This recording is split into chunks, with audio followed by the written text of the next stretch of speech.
এইখন হৈছে আমগুৰি শিক্ষাখণ্ডৰ অন্তৰ্গত 733 নং নকটানী কালুগাঁও প্ৰাথমিক বিদ্যালয় আৰু দেখিবলৈ পোৱা গৈছে টিউপালেৰে আবদ্ধ কৰা এটা ক্লাছৰুমত এনেদৰে এইসকল শিক্ষাৰ্থীক আচলতে পাঠদান কৰিবলগীয়া হৈছে শিক্ষকসকলে। যদিও এই বিদ্যালয় গৃহ নিৰ্মাণ কৰিবলৈ হয়তো টকা আবণ্টন হৈছিল, ঠিকাদাৰে কিন্তু এই টকা আত্মসাৎ কৰা ইতিমধ্যে কিন্তু অভিযোগ উপস্থাপন হৈছে। আৰু মই অন্যফালে এটা দৃশ্য যদি মই সহযোগীক মই দেখাবলৈ অনুৰোধ জনাম। অন্যফালে এটা আছে সংহত শিশু উন্নয়ন সেৱা আঁচনি আচলতে, আৰু সেই যি আচলতে অংগনবাড়ী কেন্দ্ৰটো, সেই কেন্দ্ৰটো ইতিমধ্যে জহি খহি গৈছে। তাৰ সম্পূৰ্ণ টিংসমূহ ইতিমধ্যে কিন্তু ফুটা হৈছে, যাৰ বাবে সেই কণ ছাত্ৰ ছাত্ৰীসকলক সেই চেণ্টাৰটোৰ পৰিৱৰ্তে এই শ্ৰেণীকোঠাৰ মাজলৈ, এইখন বিদ্যালয়ৰ শ্ৰেণীকোঠাৰ মাজলৈ তাত আনি পিনি পাঠদান কৰিব পৰা এটা দিন আহিছে বুলি ক'ব লাগিব। আৰু ৰাজ্য চৰকাৰে শিক্ষাখণ্ডসমূহৰ কিন্তু উন্নতিৰ ক্ষেত্ৰত যথেষ্ট ধন আবণ্টন কৰি দিয়া দেখিবলৈ পোৱা গৈছে, কিন্তু তাৰ পৰিপ্ৰেক্ষিতেও আচলতে এইখন বিদ্যালয়, যিখন বিদ্যালয়, এই বিদ্যালয়খন কিন্তু এতিয়া দেখিবলৈ পোৱা গৈছে এনেদৰে টিউপালে আৱৰি ইতিমধ্যে কিন্তু পাঠদান কৰাই থকা দেখিবলৈ পোৱা গৈছে।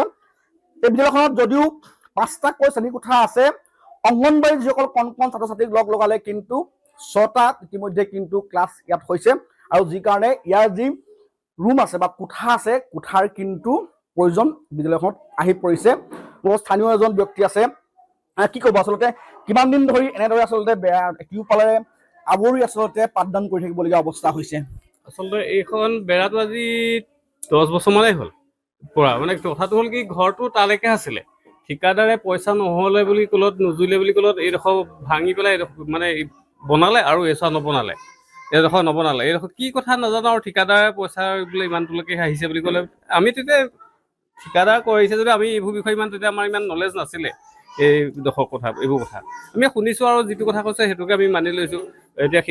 এতিয়া যোনজন নতুন হেড আহিছে, এই মানে হেডে আহি এইটো গোটেইটো বেৰা দি মানে ক্লাছৰুম বনাই লৈছে। আৰু দ্বিতীয় কথাটো হ'ল, এই মাটিডোখৰ যোন ঘৰ মানুহে দান দি থৈছে, আমাৰ খুৰা ঘৰ, আমাৰ এই পাছফালৰ মানুহঘৰ আছে, তাহাঁতৰ মানে নামতে মাটিডোখৰ এতিয়াও আছে।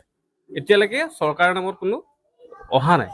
নিশ্চিতকৈ মই যদি সম্ভৱ হয়, মই ইয়াৰ এজন শিক্ষকৰ লগত মই নিশ্চয়কৈ মই কথা পাতিম। আৰু মই পুনৰবাৰ দেখাইছোঁ আচলতে পাৰ্টিশ্যন দি আচলতে এনেদৰে আচলতে 2টা শ্ৰেণীকোঠা ইতিমধ্যে তেখেতলোকে সমান্তৰালভাৱে চলাই যাবলগীয়া হৈছে। আৰু নিশ্চয় ক'ব লাগিব, কিন্তু পাঠদানত কিন্তু যথেষ্ট কিন্তু অসুবিধাৰ কিন্তু সন্মুখীন হৈছে বুলি মই নিশ্চয়কৈ ক'ব লাগিব, কিয়নো এটা শ্ৰেণীকোঠাত আচলতে পাৰ্টিশ্যন কৰি 2টা বা 3টাকৈ শ্ৰেণীকোঠা চলোৱাত কিন্তু অসুবিধা হয়। আচলতে কাৰ বাত কোনে শুনিব বা কোন ক্লাছৰ আচলতে শিকনি কোনে বুজিব সেয়াও কিন্তু এই মুহূৰ্তত এক প্ৰশ্নবোধক চিহ্ন আছে। মই যদি সম্ভৱ হয়, মই ইয়াৰ বিদ্যালয়ৰ এজন শিক্ষকৰ সৈতে মই কথা পাতিবলৈ মই চেষ্টা কৰিম।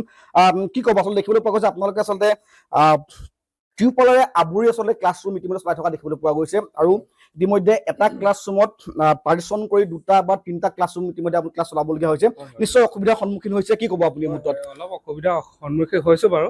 ইয়াৰ বাবে বিভাগীয়ভাৱে আমাৰ মানে কি হয়, এতিয়ালৈ আমি আবেদন কৰি থোৱা আছে।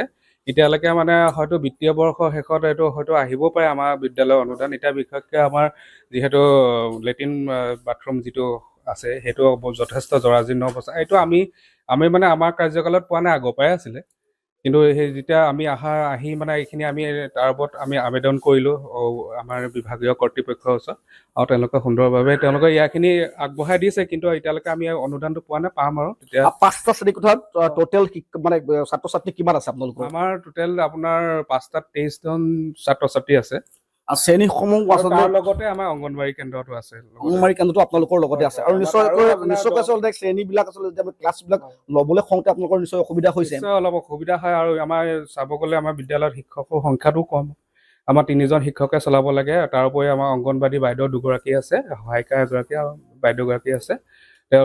তেওঁলোকৰ মানে বিভিন্ন ধৰণৰ কাম হয়, তথাপি আমাৰ সেই 3জনে প্ৰায় আমি চলাব লগা হয়। আৰু আমাৰ যথেষ্ট মানে কিছুমান ক্ষেত্ৰত অসুবিধা হয়, তথাপি আমি যিমান পাৰোঁ আমি চলাই মেলি দিওঁ আৰু।